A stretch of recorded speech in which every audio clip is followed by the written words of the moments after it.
विधायक सांसद बनना लालची जैसा नहीं है। आजसू पार्टी भाजपा कांग्रेस का संगठन चल रहा है, उसके बावजूद जेवीकेएस का उदय होना इतना भव्य तरीके से, तो जेवीकेएस का उदय का उद्देश्य और उसका मूल ढांचा ही है कि यहाँ के विस्थापितों को जो है कि उसका हक दिलाना। देवेंद्र जी, जिस तरह से आज आपने कोल्हान की इचागढ़ विधानसभा के अंदर इस रुगड़ी ग्राम में आपने एक जनसभा को संबोधित किया, जिसमें से बातों ही बातों में सरकार पर ज़्यादा टारगेट करने की बात कही है, ऐसा क्यों? जिस तरह से आप पहले तो नीतियों का बात करते थे, लेकिन अब पॉलिटिक्स की ओर तरफ ज़्यादा मूव ऑन कर रहे हैं, ऐसा क्यों?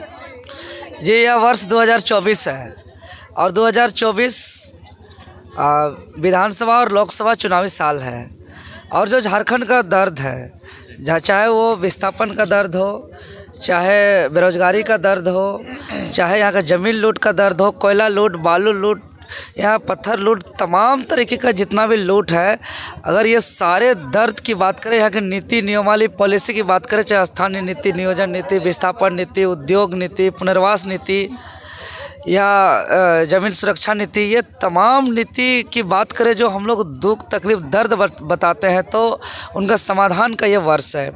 इसीलिए अब हम लोग चूँकि झारखंडी भाषा खतियान संघर्ष समिति टाइगर जयराम महतो के नेतृत्व में जो पूरे झारखंड प्रदेश में एक नया झारखंड का नवनिर्माण को लेकर के, एक नया विकल्प को लेकर के जो पूरे राज्य के लोग आज एकजुट हो रहे हैं, तो उसका 2024 एक वर्ष है जहां से हम लोग नवनिर्माण का एक नया नींव का तैयार हम लोग करने जा रहे हैं। जिस तरह से आप भाषण के दरमियान ये भी कहते हुए नजर आए कि जेवीकेएस के कोई भी साथी नेता मंत्री बनने नहीं आया है, तो इतना बड़ा जनसभा क्यों? ना, हाँ बिल्कुल, मेरा कहना है कि सिर्फ विधायक सांसद बनना लालची जैसा नहीं है, क्योंकि यहाँ तमाम अभी तक जितने भी पार्टी हैं, चाहे वो भाजपा हो, कांग्रेस हो, जेएमएम हो, आजसू हो, उन लोग से पूछिए कि विधायक का रियल काम क्या है। जो कहते हैं चुनावी मैदान में जाते हैं हाथ जोड़ करके, उसमें बड़ा फ्लेक्स में अच्छे शब्दों में लिखते हैं कि आपका जो है कि घर का बेटा, सेवक, कट्टर, ये सारे शब्दों का जो प्रयोग किया जाता है कि आपका नाली बना देंगे, पुल बना देंगे, आधार कार्ड बना देंगे, लाल कार्ड बना देंगे, पीला कार्ड बना देंगे, आवास दे देंगे, ये कर देंगे, वो कर देंगे, तो आखिर एक विधायक और सांसद का रियल काम क्या है? एक विधायक और सांसद का रियल काम होता है जन कल्याणकारी नीति बनाना। लेकिन यहाँ लव लालच देकर के किसी भी तरीके से पार्टी बदलना पड़े, या तो किसी को कुछ भी लव देना पड़े, लालच देना पड़े, कुर्सी बांटना पड़े, दरी बांटना पड़े, खस्सी खिलाना पड़े, मुर्गा खिलाना पड़े, दारू पिलाना पड़े, कुछ भी दे करके जो है कि हमको विधायक सांसद बन जाना है, और जो है कि हमको इस राज्य का ज़मीन हो, नौकरी हो, या सबको लूट लेना है, कोयला हो, बालू हो, ज़मीन हो, और जो है कि यहाँ की नौकरी को भी बेच देना है। तो इस मंशा से हम कहें कि जेवीकेएस का मंशा सिर्फ ये नहीं है कि विधायक सांसद बनना लालच, बल्कि ये है कि हम जैसे देवेंद्र नाथ महतो, हम अपना व्यक्तिगत बोल रहे हैं कि हमारा कोई लालच नहीं है विधायक सांसद बनाने का। इसलिए आज हम कहीं भी डटे रहते हैं, चाहे कुछ भी सिचुएशन रहता है, तो हम पत्थर जैसा जो है कि हम हिलते डुलते नहीं हैं। इसीलिए कि चाहे जो धारा लगा दे, आज इतना धारा लग गया, हाड़ मास जितना नहीं उससे ज़्यादा मेरे ऊपर धारा लगाया है।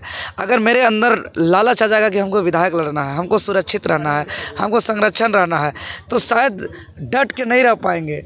डर हो जाएगा कि मेरा अरेस्टिंग हो जाएगा, हम चुनाव नहीं लड़ पाएंगे, हम बर्खास्त हो जाएंगे। तो ये तमाम तरह का डर को हटाते हुए निडरता से इस राज्य को बचाने के लिए, इस राज्य को हित और कल्याण के लिए जो है कि हम लोग इसलिए हम बयान दे रहे हैं कि सिर्फ विधायक सांसद बनने का लालच नहीं। अगर देवेंद्र नाथ महतो को कितनों सजा हो जाए, चाहे जेल में सड़ जाए या कुछ हो जाए, या कितनों वर्ष का सज़ा हो जाए, तो ज़्यादा से ज़्यादा क्या होगा? हम चुनाव नहीं लड़ पाएंगे, विधायक सांसद नहीं बन पाएंगे, लेकिन लड़ाई को इतना मजबूत करेंगे कि हम लोग का विचारधारा का जो है कि सरकार बन जाए। ये महत्वपूर्ण है। अभी नेता, विधायक, सांसद बनना इम्पोर्टेंट नहीं है, इम्पोर्टेंट अभी स्टेट है, स्टेट को बचाने का इम्पोर्टेंट है। और जब स्टेट की बात करते हैं तो हमको अपना विधायक सांसद बनने की लालच को त्याग करके हर सिचुएशन पे डट के रहना होगा।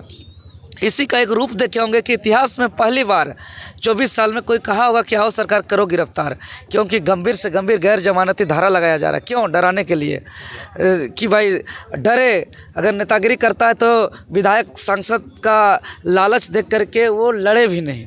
अगर नौकरी के लिए लड़ना चाहता है तो विधायक सांसद नौकरी मैंने धारा ऐसा लगा देंगे कि नौकरी भी ना पाए, उसका डर से भी ना लड़े। तो हम इसीलिए नहीं, नौकरी का ही नहीं, विधायक सांसद नौकरी कुछ ना मिले कोई दिक्कत नहीं, ज़िंदगी जी लेंगे, इतना है मेरा झारखंड में और इतना लोग सहयोग कर रहे हैं। और इसीलिए हम आपके चैनल के माध्यम से जो कोल्हान का इचागढ़ विधानसभा का तमोलिया पंचायत से स्पष्ट हम संदेश देना चाहेंगे कि झारखंड का जितना भी भ्रष्टाचारी है उसको खदेड़ेंगे, यहाँ के सारे नीति को बनाएंगे, चाहे झारखंडियों का पहचान खतियान हो, यहाँ की भाषा हो, यहाँ 9 क्षेत्रीय जनजातीय भाषा को लागू कराएंगे। अभी यहाँ 9 क्षेत्रीय जनजातीय भाषा अभी अनिवार्य रूप से लागू नहीं हुआ है, अभी वैकल्पिक रूप से लागू है। और विकल्प के रूप में उड़िया वालों के लिए उड़िया दिया है, बंगाल वालों के लिए बांग्ला दिया है, आपका पूरा दुनिया वालों के लिए हिंदी, अंग्रेजी, संस्कृत दिया है। इसके अलावा कई भाषा को दिया जा रहा है। तो इसके लिए थोड़ी जबीर से ये राज्य का गठन हुआ था। अभी देखिए यहाँ खतियान आधारित स्थानीय नीति लागू नहीं हुआ। यह सब झारखंडी, जो जन्म लिया वो भी झारखंडी, जो यहाँ चल अचल संपत्ति ग्रहण कर लिया वो भी झारखंडी, जो यहाँ प्राइवेट या सरकारी किसी भी प्रकार का आय करके टैक्स दे दिया वो भी झारखंडी। तो ये झारखंडियों के लिए बहुत हकमार नीति है। पूरे अन्य राज्य में स्थानीय व्यक्ति को परिभाषा है, यहाँ स्थानीय निवासी परिभाषा है। आज यहाँ लीगल एडवाइजरी कमेटी 32 में सिर्फ 2 लक्ष्मी मुर्मू और जयंत टप्पो, बाकी 30 बाहरी, यहाँ विधि सचिव, कार्मिक सचिव, गृह सचिव बाहरी। तो इस राज्य का इसीलिए हम लोग एक नवनिर्माण की ओर जा रहे हैं। तो यहाँ का 32 लीगल एडवाइजरी कमेटी खतियानी होगा, यहाँ का विधि सचिव, कार्मिक सचिव, गृह सचिव सभी झारखंडी होंगे, तभी जाके इस राज्य का नवनिर्माण होगा। आप बोलते हैं कि झारखंड बचाने हम निकले हैं, लेकिन इस इचागढ़ विधानसभा की बात करें तो ये विस्थापन से जूझ रहे हैं। और आपने बातों ही बातों में तमाम पार्टियों को चुनौती भी दे दिया कि इन लोगों को तो हमने मौका दे दिया है। लेकिन इचागढ़ का जो प्रॉब्लम है, इचागढ़ जो मुद्दा है, जो हमेशा विस्थापितों का मुद्दा रहा ही है, लेकिन अब तक, अगर वर्षों से ये चला आ रहा है, लेकिन अब तक उसको सॉर्ट आउट नहीं किया। जेबी केसेस का आप लोग बात कर रहे हैं, जेबी केसेस अगर आएगा तो इसको कर ही देगा। लोगों में कैसे उम्मीद रहेगा ये चीज़? नहीं, बिल्कुल। देखिए एक बात को समझिए, जेबी केसेस का उत्पत्ति ही क्यों हुआ है? इस राज्य के अंदर ऑलरेडी झारखंड मुक्ति मोर्चा, आजसू पार्टी, भाजपा, कांग्रेस का संगठन चल रहा है।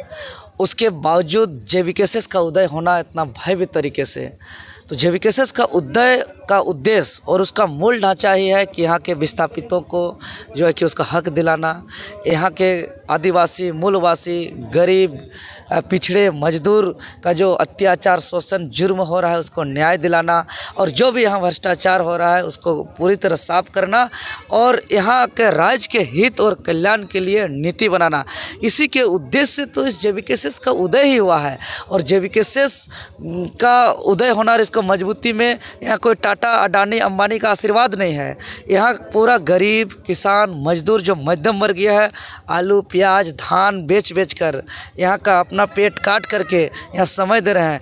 आज पूरे झारखंड प्रदेश में जो लहर देख रहे हैं जेबी केसेस का, इतना जगह सभा हो रहा है, इतना बड़ा बड़ा आंदोलन हो रहा है, इसका कोई फंडिंग नहीं है। सब विस्थापित के साथ कैसे रहिएगा? विस्थापित को उसको जितना हक है, जो भी जिस कंडीशन के साथ उसको विस्थापन किया गया है कि भाई विस्थापन के बदले उसको जो है नौकरी दिया जाए, पीढ़ी दर पीढ़ी उसको जो है कि जो दर तय किया गया था उसको दर दिया जाए, साथ ही साथ उसको जो उचित सुविधा दिया जाए, नौकरी दिया जाए, सारे जितना प्रावधान है सब प्रावधान जो है कि पहला काम होगा इचागढ़ का जो विधायक जेबी केसेस का होगा।